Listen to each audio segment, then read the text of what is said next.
আজিৰ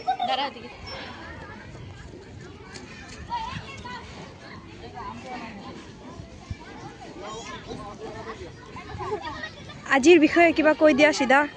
আজিৰ বিষয়ে ক'ব পাৰি আছো ইয়াতে গছ ৰৈ আছে আৰু যাতে ভালে ভালে থাকে, যাতে ডাঙৰ হয় গছটো, যাতে গৰুবিলাকে।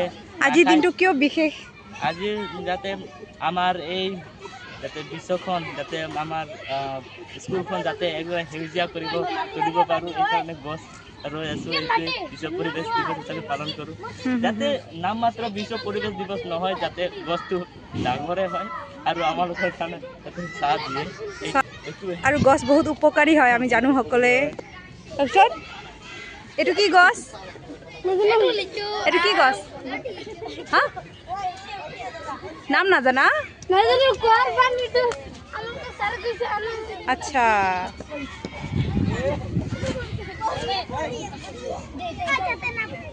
লাল খালি পলাই থাকে।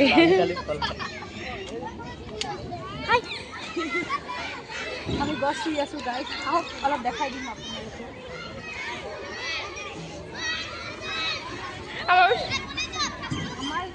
আমাৰ অৱস্থা একদম বেয়া।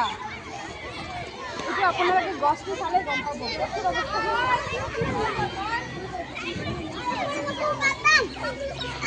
গছবিলাকৰ অৱস্থা চালে আপোনালোকে গম পাব যে আমাৰো অৱস্থা কেনেকুৱা হৈছে ৰ'দত।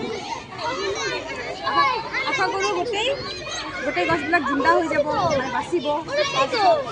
আমাৰ স্কুলখন কিবা সেউজীয়া কৰি দিব, এইটো আশা কৰি।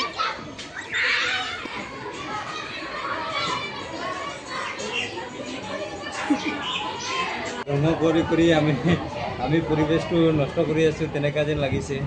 তো সেই গতিকে মই অনুৰোধ জনাওঁ গোটেইকেইজনক আমাৰ বিশ্বত য'তে ত'তে তুলি যাতে গছ ৰোৱাটো অলপ কমকৈ দিয়ে, য'তে আছে তাতে থাকিব দিব লাগে মোৰ মতে। নহ'লে মানে তুলি লৈ কিনি মানে আমাৰ পৰিৱেশটো আৰু বেছিকৈ ধ্বংস হৈ আছে বুলি। আৰু যদি আমি উঠাওঁ, এইটো তাতে গাড়িব লাগে য'ত নেকি গছ নাই।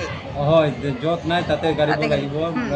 কিয়নো মানে য'ত পৰিৱেশ আমাৰ কাৰণে ভাল আছে তাতে মানে বেছিকৈ ৰোৱা দেখা যায়, কিন্তু তাতে গছ পুলিবিলাক মৰি গৈ আছে। তো সেই গতিকে মই আপোনালোকক অনুৰোধ জনাওঁ যাতে তেনেকুৱা ব্যৱস্থা নকৰে।